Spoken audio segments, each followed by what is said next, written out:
Afternoon, Facebook, or evening or morning. This is Debby Enoe from Teacher Success Coach. I do apologize for the late time we're coming on. Internet challenges. I am not computer savvy and I'm not internet savvy either. That's the reason why I've been just having some internet challenges. And today's just been one of those days. Right, here I have another of our female educators from around the world who would be talking to you about the challenges and triumph of online teaching during COVID-19 at the Female Educators Roundtable. My host, Susan, she's going to introduce herself to you. She's going to tell you what country she comes from and what subjects she teaches, etc. Welcome, Susan. Thank you very much for coming onto the program. Thank you for having me. My name is Sue Grove, and I teach high school special education English and a couple of general education co-taught classes in a suburb of Minneapolis, St. Paul in Minnesota, USA. Okay, thank you and welcome again. And thank you so much for having the patience to wait while I'm trying to sort out this internet challenge. Right, today's topic we'll be looking at communication.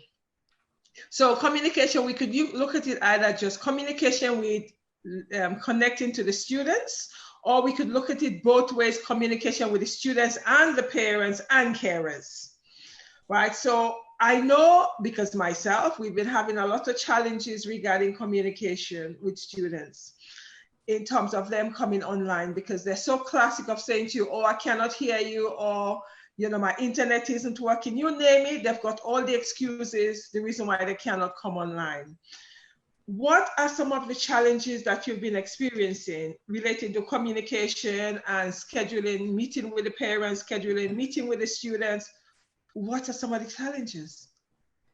Well, in my district, we were expected to maintain availability for students between 9 a.m. and noon. And some of the communication challenges that we had was that we had students who were sharing technology with siblings or maybe even with a parent. And so they weren't always available during those hours. We had a lot of communication issues just with scheduling meetings in general. If the parents are still working or not available for whatever reason when we would need to meet, trying to have parents be able to coordinate where in their home they could have some quiet space for a meeting, working with our administrators, trying to hash out the distance learning and COVID protocols and so forth, all kinds of different issues that we faced with students, parents, and with even our own staff. So those were the key challenges that we faced. Okay, thank you. Do you find that when you're actually trying to communicate with parents, some of the challenges I've had in terms of communicating with parents is they will not answer the telephones. They see the number coming up and they're not answering the telephone. I'm not too sure. Have you had those experiences? Because you know they see the phone, right? Of course. I typically try to email and call parents because not every parent has email. And one of the things that we discovered early on is that our parents were really good about responding to a text versus a call, because we were really fortunate. Our district purchased short-term use Google phone numbers for us. So we were able to use that to communicate, to keep our own privacy intact as well. Okay. And so parents were really great about that. And for the most part, and even sometimes they were willing to share their student's phone number with us so that we could communicate directly with the students. So eliminating the parent in between really made a big difference. Okay. So do you find that when the parents are in the middle, they become greater issues than if the parents wasn't there at all? Sometimes, yes, because for example, if we know a student really would prefer working in the afternoon hours because they like that teenage sleeping in schedule, it was helpful to be able to communicate directly with the student when we knew we could reach them. I think one thing though, just to cover our own selves is to make sure that we include the parent whenever we communicate directly with a student, just so that there's no appearance of impropriety or anything like that. And I think it's also good for the parents to know that you have been trying to make contact with the student so that they can provide the reinforcement if necessary. Another thing you've just said, which I'm going to pick up, you say that sometimes this, because you say your guys' time is from 9 to 12, right? Yes. So if a student doesn't want to communicate or want to get on the call 9 to 12, what do you do? Well, I was in a bit more of a unique situation in that most of my classes are special education services, so they're smaller groups anyway.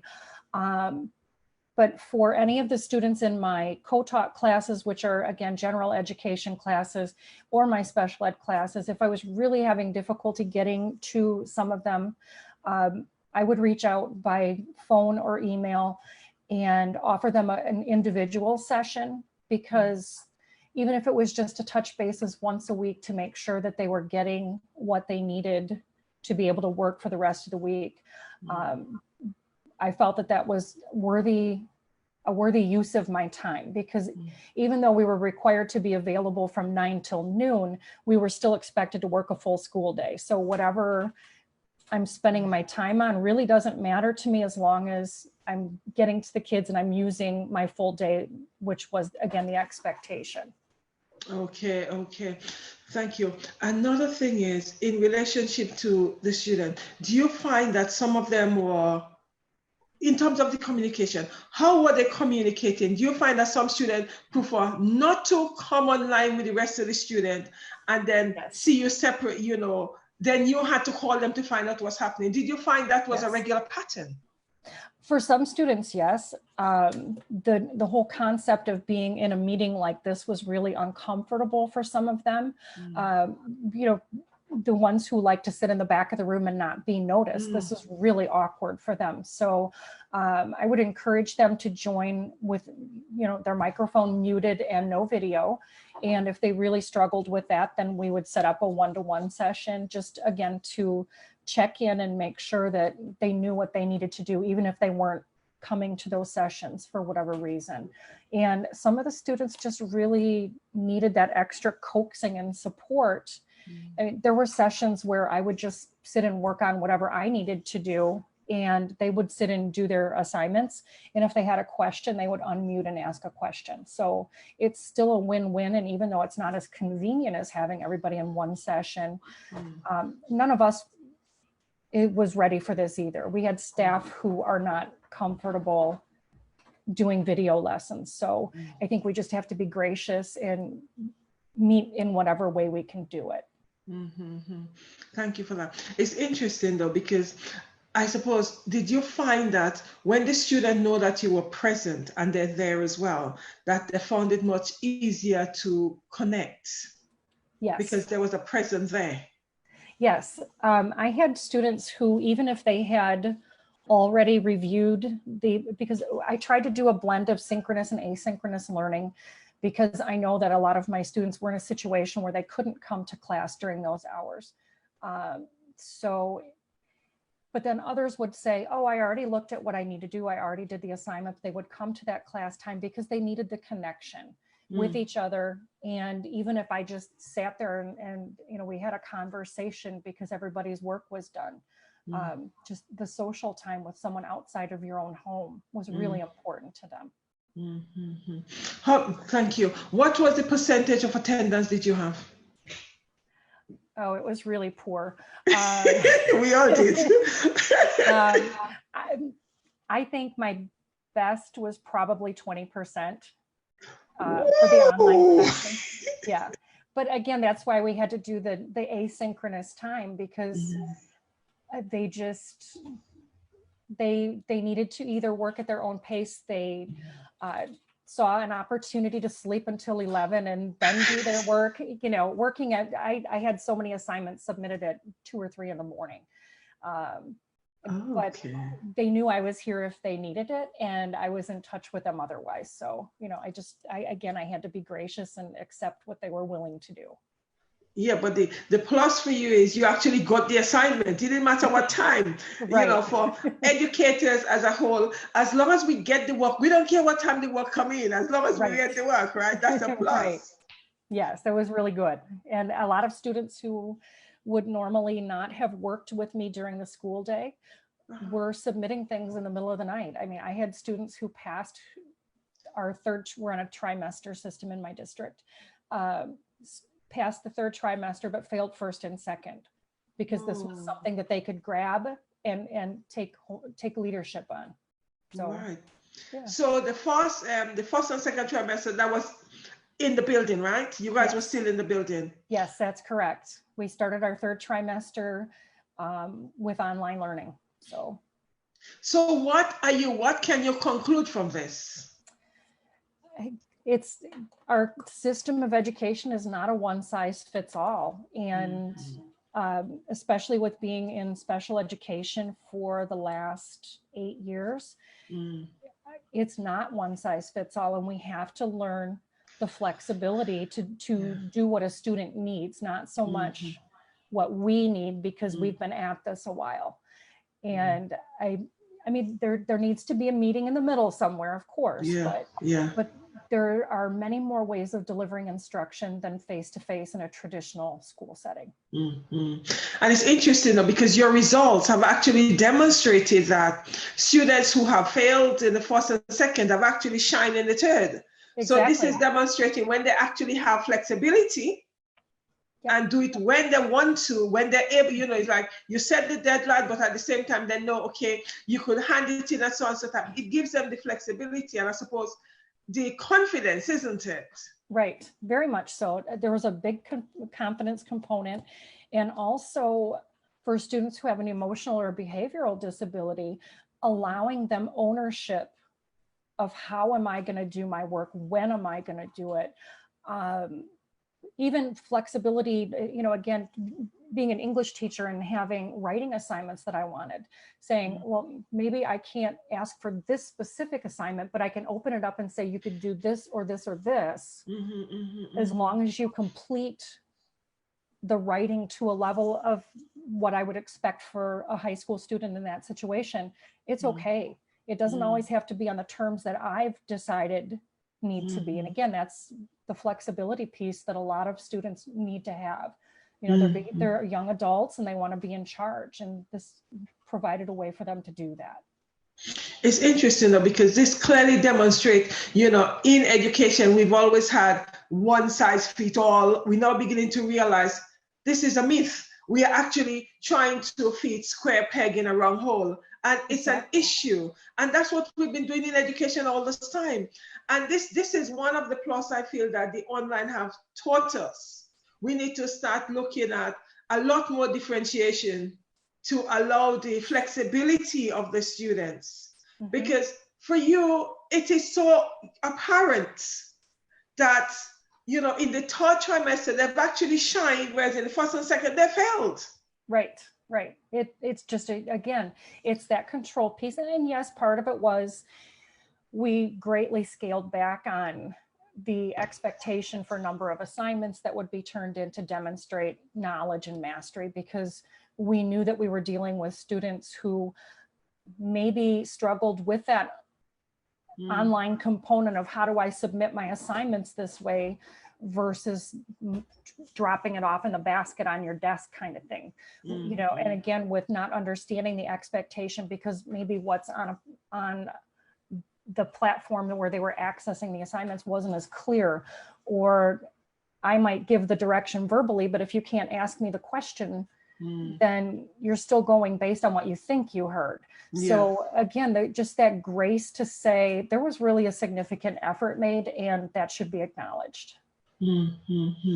So do you think that, the way you've actually scheduled it, right, with the assignment, do you think that you are going to take that into the classroom? Sorry, that was not a scheduled question, but that just comes nicely. Do you think you are going to take it in the classroom? Is that something you're going to take into the classroom with you?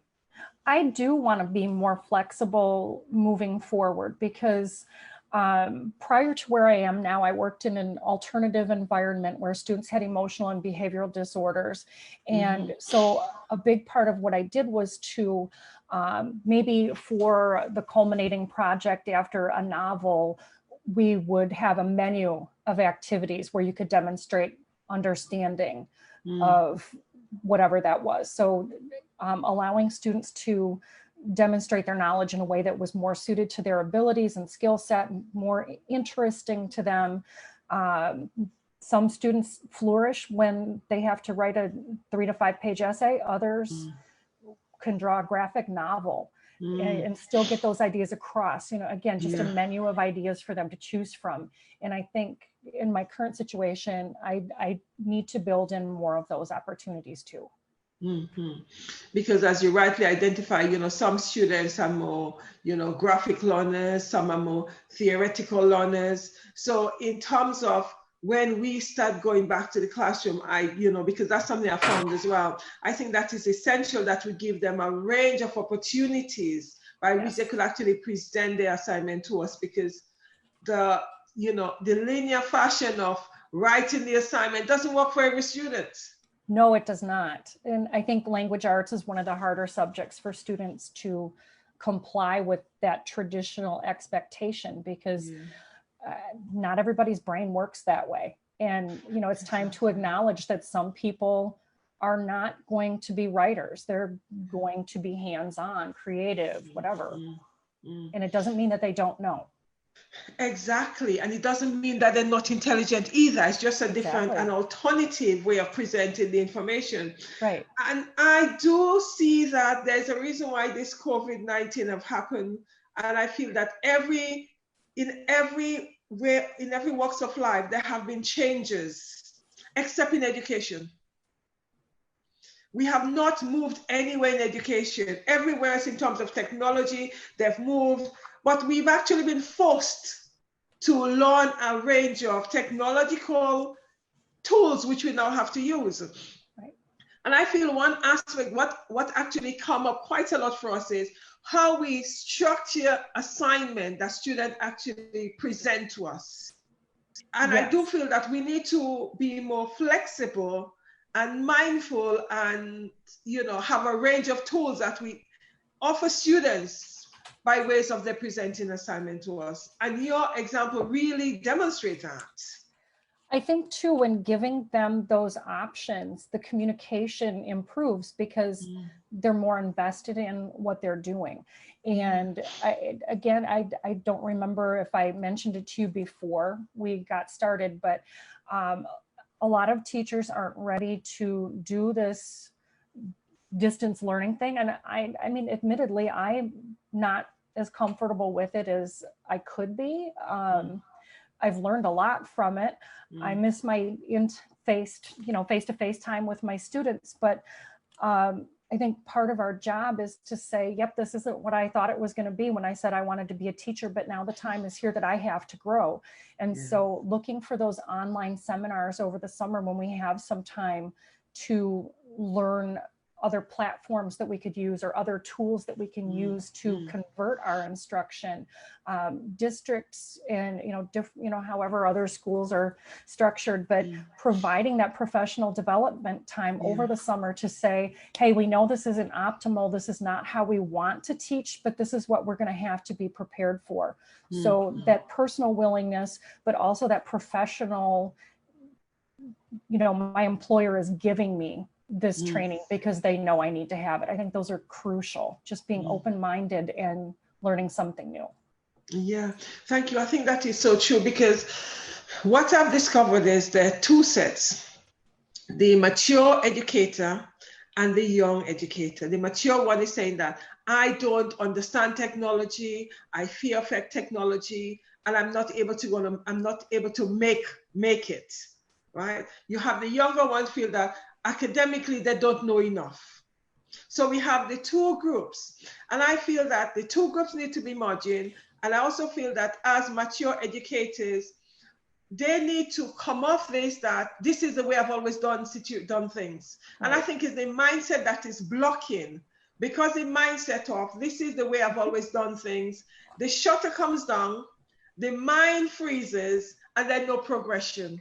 Right. So I think that the COVID have actually made us, it certainly made me, in relationship to me and this various platform, although I'm very flexible when it comes to learning new tools, etc. But technology have never been my my excited part, but I must say I'm beginning to make it excited because it have opened a range of opportunities. Absolutely, and it's more engaging to the students to. I mean, if we're going to maintain a distance learning situation in the fall, I don't necessarily want to incorporate too many new things, because then it becomes overwhelming to say, well, now I have to learn this program, or I have to learn how this website works. But again, to work those pieces in and help them be comfortable, because one of the problems that I feel like I had too is that we assume our students are really technologically savvy because they've grown up with computers, they've grown up with smartphones, they know how to TikTok, they know how to, Snap, they know all these things. But to say, here's where you're going to find your assignments and here's how you'll do them, here's how you'll submit them, they freeze. And so we still have to recognize that while they're maybe more technologically savvy, certainly than we were at their age, there's a lot that they need to learn in addition to what we're learning. So again, not throwing too much at them, but enough to challenge them and make them feel like they're, succeeding. Yeah, it is so very true. I feel that we all had this expectation of our students. As you rightly said, because they've been brought up in a technological age, we assume that they knew more than us when it comes to this online platform. But we've all realized that they don't know anything at all with the online platform. We have to be training them in the same way we're training ourselves. Right. So, and again, I think the communication improves when we can get them to that point where they're willing to share that they don't know what to do. Yeah, that's very true. And they feel comfortable to do that. But we need to get them at that point where they feel comfortable to say, well, okay, miss, yes, I've got a mobile phone. Yes, I know how to TikTok. Yes, I know how to do Instagram, but I don't know how to use Teams. I don't know how to use Zoom. So at least when they say that to us, we know exactly how we are going to channel the learning, because you then need to go back to basic. Exactly. Yep. We do. That's just it. We have to teach them how to get to the academic piece. And that's okay. There's nothing wrong with that. Exactly. But as long as they increase our awareness of they didn't know that, therefore we know how we are going to pitch our lesson. Because I must say, and there've been a number of educators I've been talking to on the platform that saying to me that we assume that they know about technology. We all did. We did. But we begin to realize, no, they haven't got a clue. When it comes to Teams, some of them have no clue, even though from my school, we've been using Teams and I've put the assignment on Teams, but it's like, oh, miss, I'll give you a hard copy, or I'll send it through my phone. And that's what we've been getting.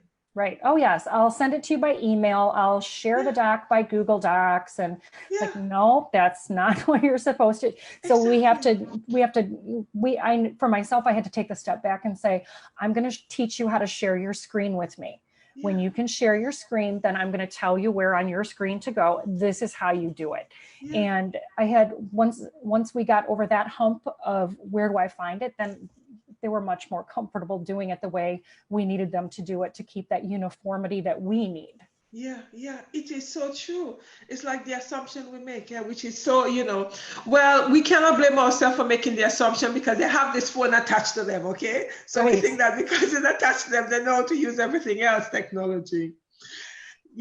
Another situation is in terms of when students have the assignment due, and trying to get, it's like explain the assignment to them and trying to get the parents involved in the discussion. How did you find that? Or, how was that situation? Well, there were a lot of different things that work with the parents not responding. I think part of it was that if having to now all of a sudden have maybe your high school age children caring for your younger children so that you could still go to work, or now you're at home with your kids and you don't have the education background to help them with whatever they're struggling with. I had some get in touch and say, I'm really frustrated. I don't know what to do. I need something, but I don't know what it is. But then others, I think, just more checked out and said, I don't know what to do. You're on your own. You have to figure it out. So one of our district was good about laying out protocol for how often to make contact based on what a student's current grade was. And so I really did adhere to that. Toward the end of every week, I would check grades. And if I had students who were not passing, I would reach out to them and the parent by email. And if nothing changed by Monday, then it would be a phone call saying, I'm here if you need something, but I need you to tell me what that is, or I can't help you with it. And again, getting the student's phone number and communicating directly with them to set up a work time, or for them to just bounce a question if they're working at 2 a.m, knowing that I'm not going to answer you at 2 a.m, but I will answer you, and then you can still work at 2. I would again offer those alternative times, and sometimes I think that brought in the parent if they knew that I was willing to work outside of the expected time slot. And I think just the huge thing, just continuing to offer options to draw them in. And yes, there were a few that it just, nothing changed, and that's okay. The effort was there on my part. And also asking administrators to arrange well checks. If staff is consistently across the high school environment, or, even in lower grades, not hearing from a particular family, then, there may be a mental health issue, there may be physical health issues, just to eliminate those possibilities, but also to show the student that we really are invested in you, and we're trying our best to get you to invest in yourself. That's interesting. Another factor is where you say you had 20% attendance. So what have you done? What have you done with the 80% that you have not seen online? What were the strategies in place that the school have to support that?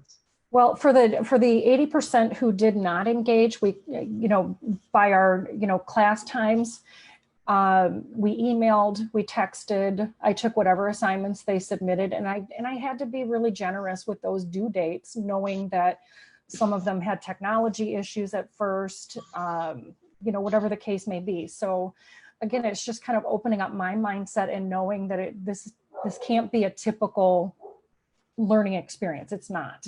And whatever they were willing to give, as long as they put in the time, even if they weren't coming to our class sessions, I just had to make myself okay with that.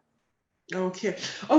So so the 20% is 20% actually attending online, but I was still submitting work. The rest of them was okay. I would say that I had maybe 10% do 10% or less. Okay. So even though they were not attending, they were not logging in online, they were still there doing the work 2 o'clock in the morning and submitting the work for you. Okay, so they engaged in their own way, I guess. Right. Yes.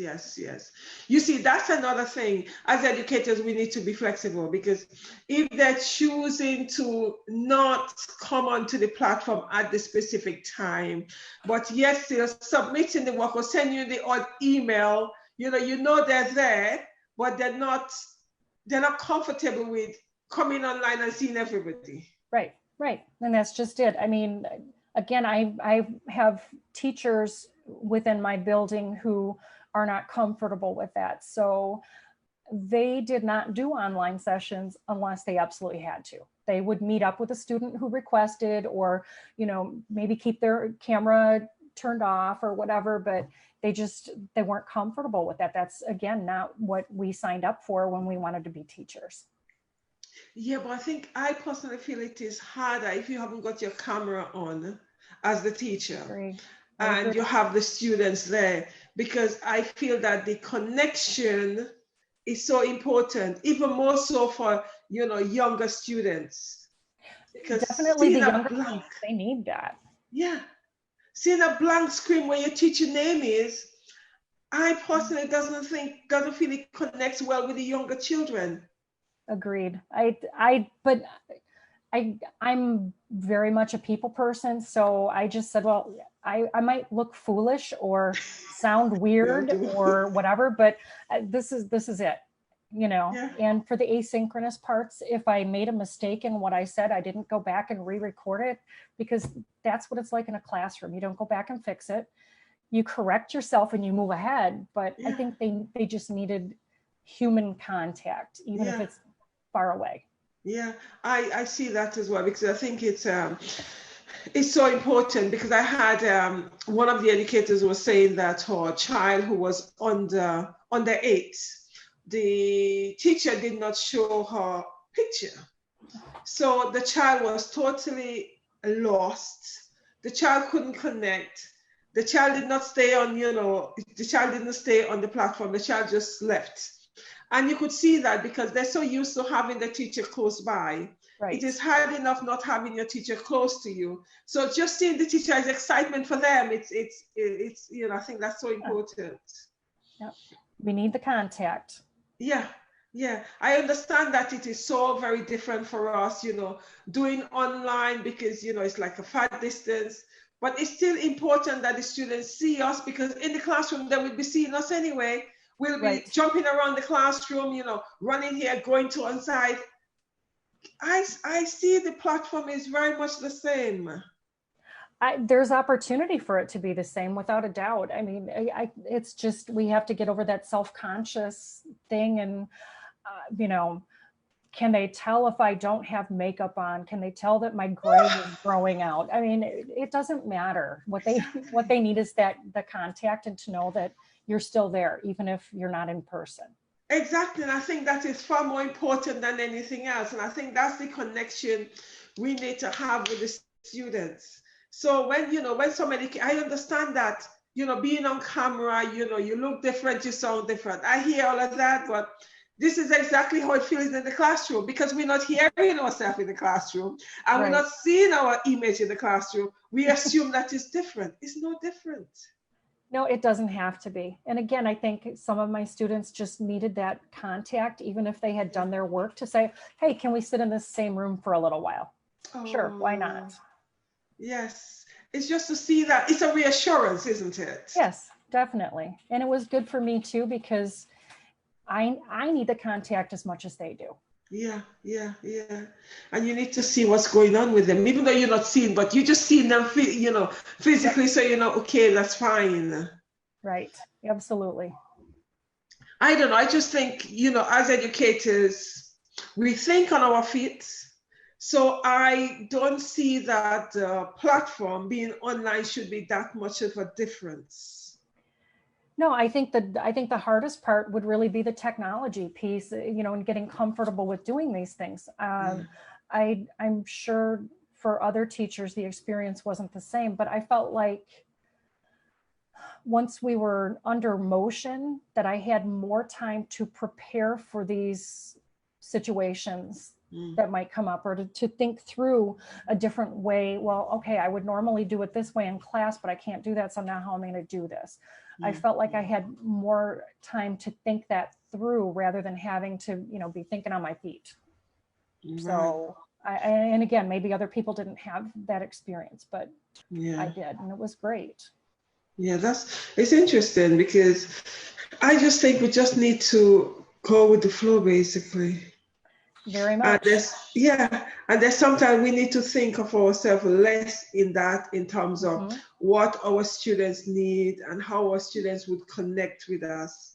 Right. Bearing in mind, this is a very unusual situation. Well, and I think for myself, the big thing was to I've been upfront with my students in person and saying, I don't know everything. I'll tell you if I don't know the answer, and I'll look for it, or I'll encourage you to look for it. And just to be human and say, I want to communicate with you. I've done this. What else can I do to make that communication happen?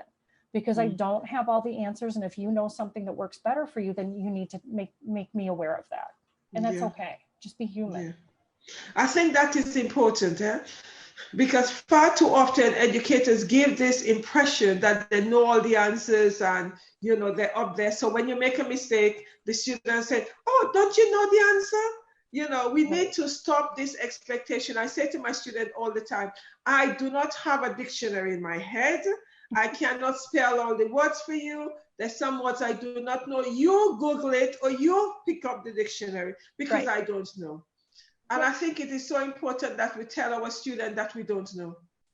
False It is. expectation doesn't work, because then they go to another teacher and expect it. It's like a teacher student said to me, "Oh, miss, you don't know?" I said, "No, I don't know." I said, "I'm a human as well, you know."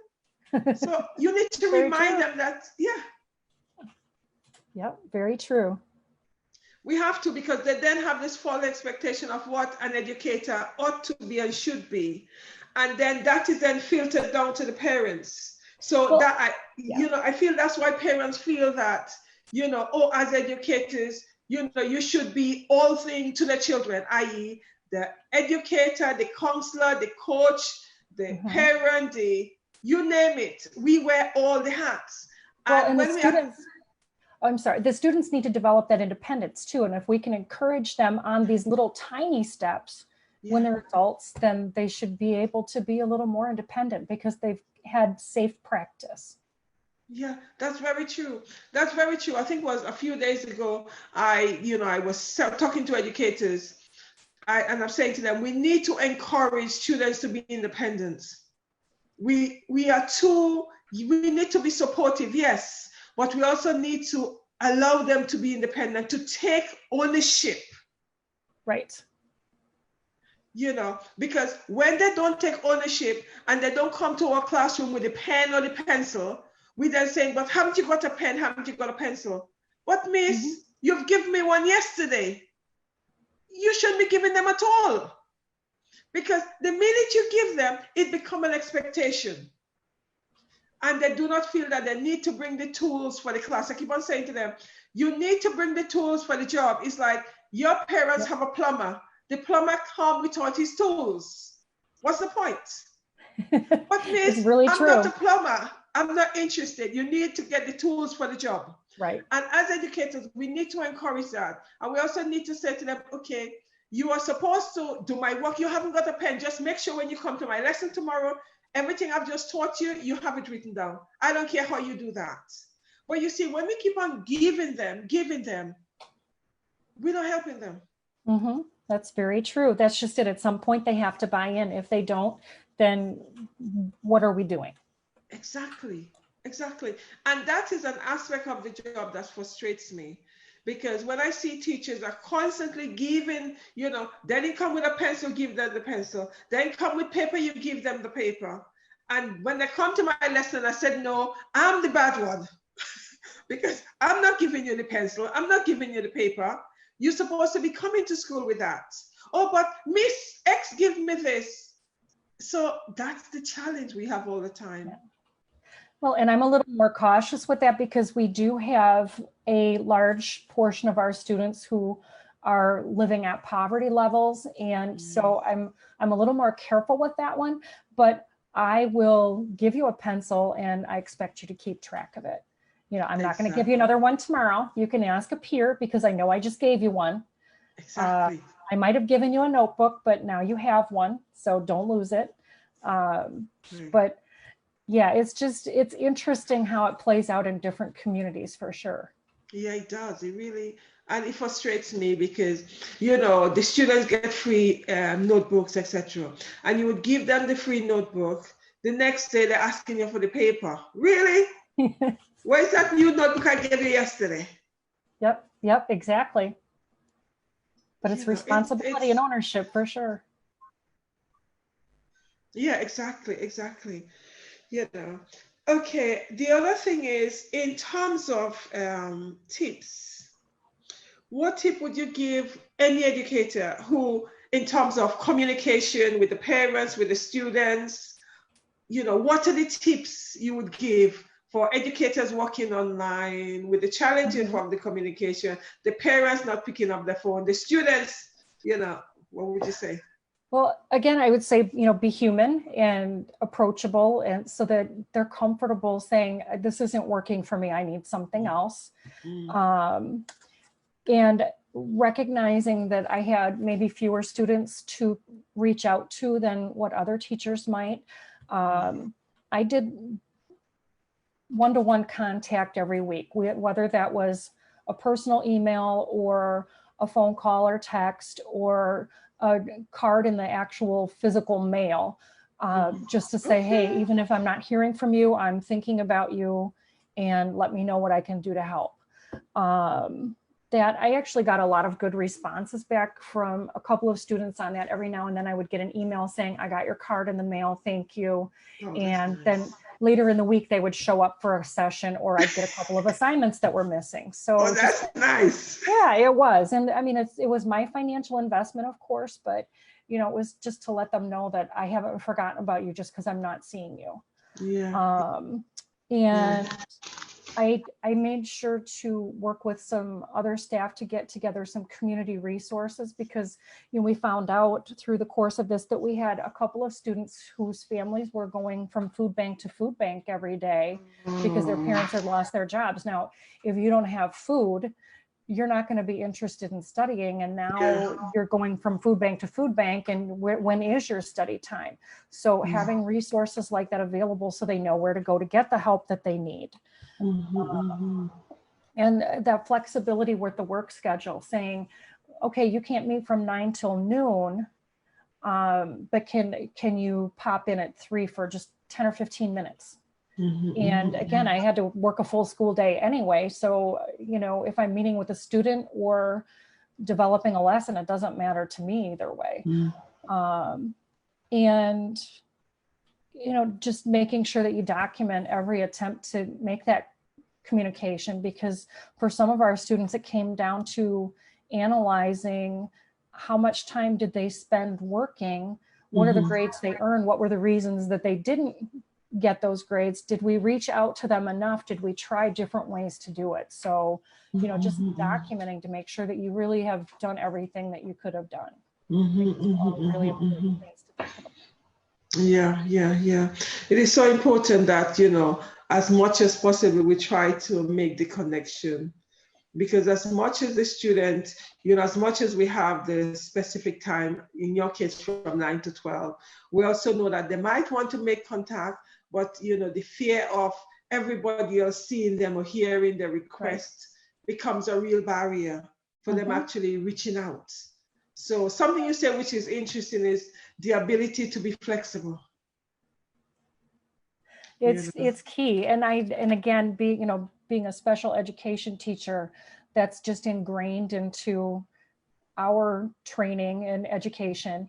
And it just really, it was easier for me to be flexible than it would have been when I was a general education English teacher, because I already, now I can put that different spin on what are my expectations versus what you're able to do, and be respectful of both sides of that, and still get what I need to see, but maybe in a little bit different way. Yeah.